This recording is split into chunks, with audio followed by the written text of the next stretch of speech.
Je rentre dans le bureau de Raymond Marcillac, il n'y a pas de problème, engagé à partir de ce jour. J'appelle une secrétaire qui m'apporte une lettre d'engagement et je signe un papier et je gagne 610 francs.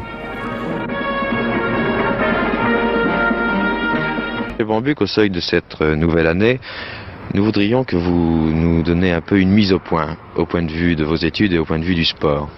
Ben voilà, depuis la fin des Jeux Olympiques de Mexico, et j'ai pris une décision qui est la suivante, de me consacrer davantage à mes études et de laisser tomber pendant les années à venir, c'est-à-dire pendant les 3 ou 4 années à venir, le sport de haute compétition. Je pense quand même avoir du temps libre pour quand même faire 2 séances d'entraînement par semaine. Entraînement, c'est beaucoup dire, ce sera beaucoup dire, ce sera pas proprement parler d'un entraînement, ce sera davantage des séances d'entretien au cours desquelles je vais essayer de ne pas perdre ce que j'ai gagné au cours des 5 années de pratique athlétique.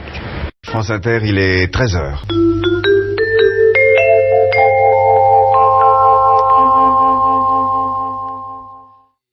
Dans les capitales étrangères, Jacques Vendroux, nous allons parler football.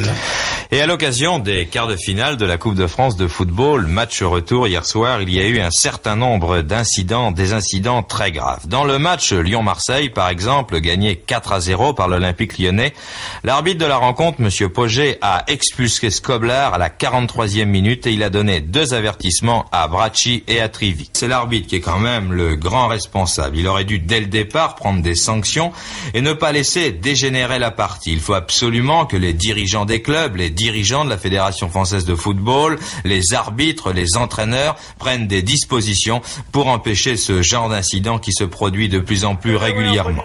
L'ailier gauche TVW qui perd le ballon, les Stéphanois repartent une nouvelle fois par Tinagel qui donne à Dominique Battenet. Dominique Battenet qui part, qui a toujours le ballon. Dominique Battenet qui va tirer. Tir de Battenet, but! Tir de Battenet, but! Tir de Dominique Battenet et but remarquable, extraordinaire! Tir de Dominique Battenet, but! Un tir remarquable, un tir d'une vingtaine de mètres, directement dans la lucarne.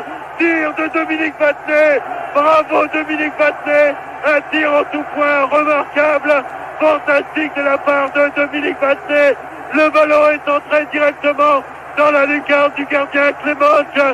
6e minute de la deuxième mi-temps et Saint-Etienne pour le moment est qualifié pour la demi-finale de la Coupe d'Europe de Champions. C'est vrai que la radio a eu une importance capitale, je veux dire même pour Roger Coudert qui a d'abord débuté à la radio, Thierry Roland qui a débuté à la radio, et j'en oublie, mais je veux dire ça a été extrêmement important que le groupe radiophonique ex-Radio France, qui était l'ORTF à l'époque, a été, c'est vrai, on est des précurseurs, si vous voulez. Alors après, tout le monde a fait la même chose chez les concurrents et même sur les chaînes de télévision.